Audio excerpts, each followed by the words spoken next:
Welcome to Thursday, May 29th, 2025, your Day Weather podcast being brought to you by ConverseCountyTourism.com. Feel the energy of Converse County. Explore Douglas's Railroad Heritage, Ayers Natural Bridge, and the Jackalope Legend, Glen Rockbow Scenic Trails, Dinosaur History, and Small Town Charm. Plan your visit at ConverseCountyTourism.com.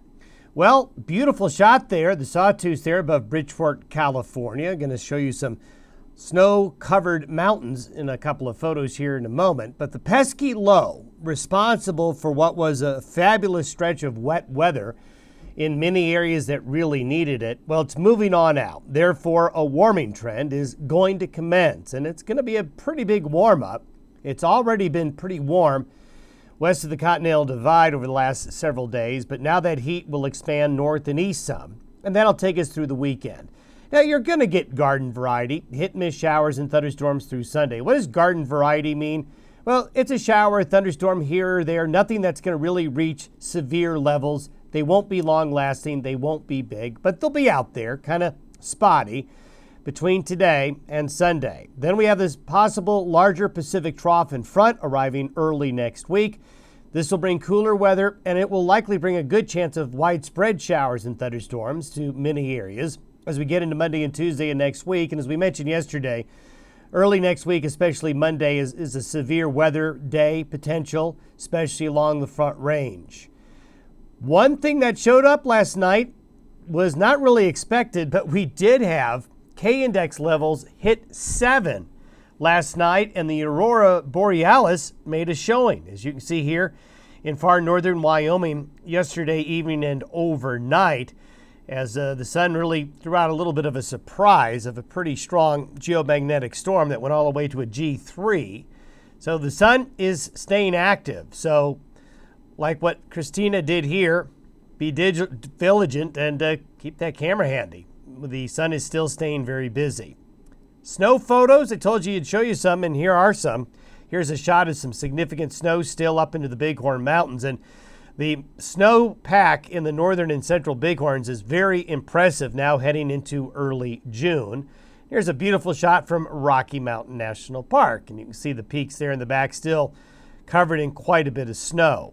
Beautiful shot there in Thermopolis. What's beautiful about this is not only the sun, but the grass, the moisture that has really been quite good in Hot Springs County this spring. So let's hope that continues here into the month of June. Beautiful shot there at Fremont Lake a couple of days ago above Pinedale. The satellite photos this morning show that massive cloudiness here that was up here yesterday. You can see it's trending slowly east-southeast.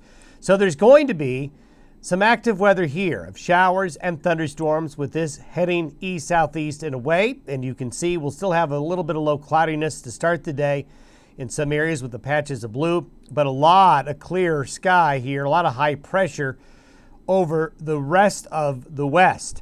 Now, that pesky low that we talked about really did a lot, but if we go back since May 1st, show you a couple of maps here.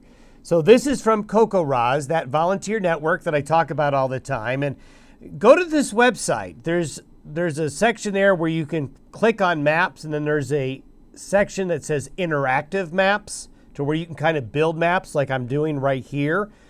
If you're interested in tracking precipitation in your area or other areas, go to this website. It's free, and you can see people's reports and why this is so important.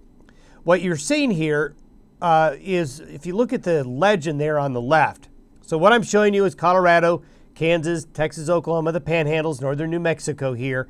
Wherever you see red dots, you're looking at over 4 inches of rain, 4 to 9.99 inches for the month of May so far.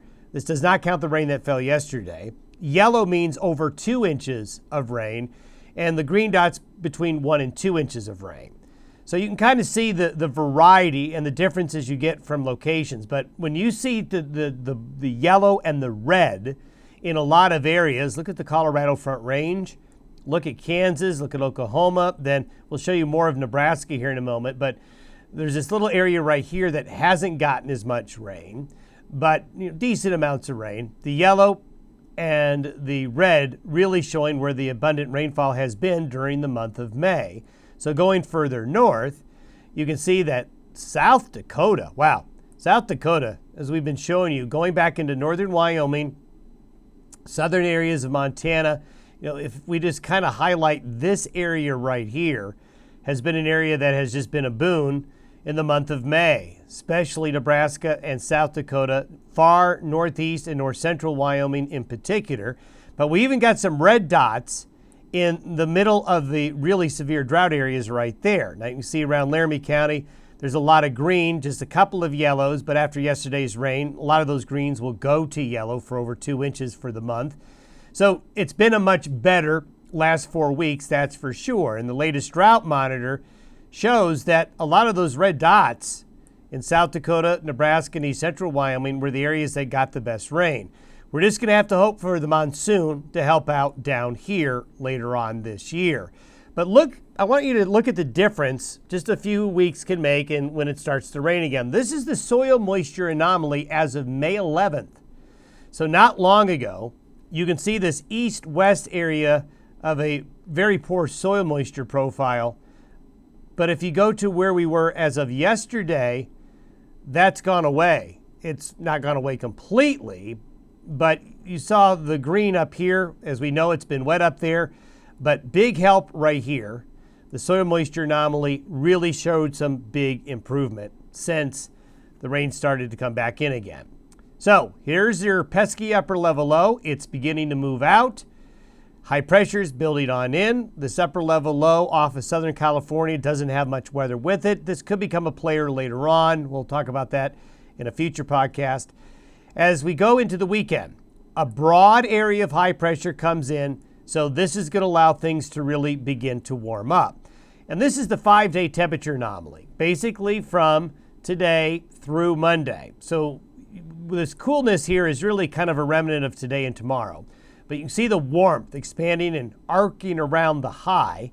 And if we look at temperatures this weekend, these are the forecasted high temperatures this weekend.